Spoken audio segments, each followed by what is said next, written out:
Ever met someone so off the wall they were outer space odd? My coworker, Mary, is kind of a weirdo. Not your average weirdo, but like a super upgraded ultra rare kind of weirdo. You could just tell just by the way she talked and acted. She and her husband are one of those people who have a ton of adopted kids and are super religious. Not that it's wrong to adopt kids or anything, but they've already adopted 8 kids, and Mary enjoys telling everyone at work about how many kids she's adopted, like she was trying to break a new record or something. So when she decided to adopt yet another kid, this time from Ukraine, everyone heard about it. She went with an older kid because she says it was easier for her and her husband. That was 2 years ago. Since then, Mary has asked me to babysit the boy a couple of times, who I'll call Tony, and it's never been a problem for me because I like kids. I didn't see any glaring problems despite Mary's constant dramatics about how awful the kid was. He seemed to really like being over at my place, maybe because mine was clean and really well kept. Mary's house, for a lack of a better word, was filthy and disgusting. I think sewer rats would prefer to steer clear from that household if they had the choice, and that's putting it nicely.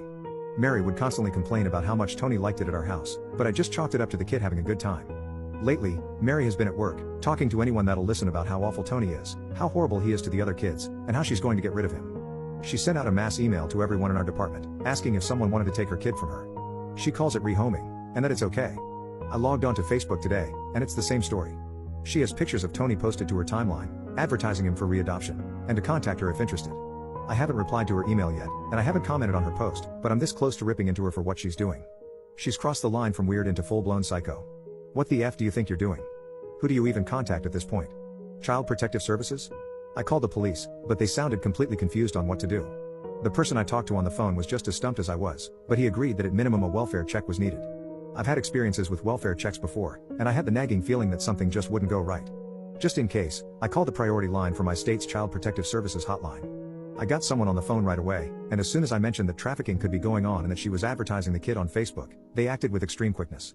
I gave them all the information I had on Mary and Tony, and all the information I had from Mary about Tony's adoption. The person I spoke to immediately said that she suspected the adoption might not have even been legal. I was floored.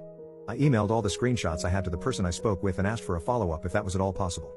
I said I was willing to take Tony on a temporary basis if necessary, but the representative said that likely wasn't possible. Then, the waiting game began. That night was probably the most stressful night I've ever had.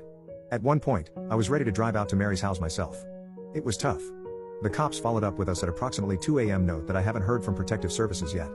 The officer I spoke with was very cautious and limited in what he said, but he told me that agents from Protective Services arrived at the home shortly after he did. In not so many words, he implied that Mary had been talking to someone about meeting Tony the very next day, and that my suspicions were confirmed. Tony's adoption was not legal. Tony was originally rehomed to Mary and her husband from another state, where placement needed to be approved by a judge. So Mary trying to put Tony up for adoption on Facebook was considered very illegal.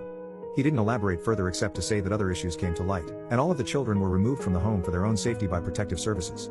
He didn't say how long they were there, but said it was a long time. I was asked to drop off all emails and printouts to the station in the morning, and I agreed.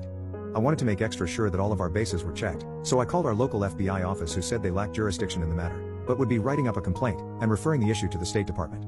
We called the Ukrainian embassy and made a detailed complaint, and I included the contact information I had for the officer from the department.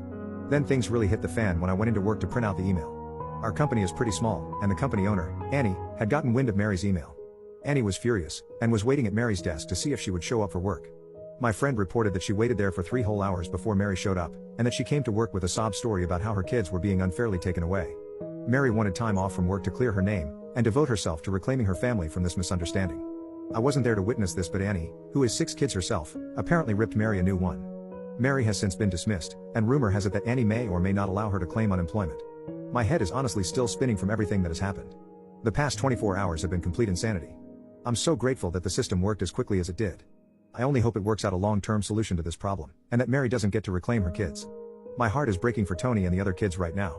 I don't know what was happening in Mary's house that made Protective Services remove them that night, but I'm going to sleep better knowing that they aren't with Psycho Mary and her husband. I need a damn drink.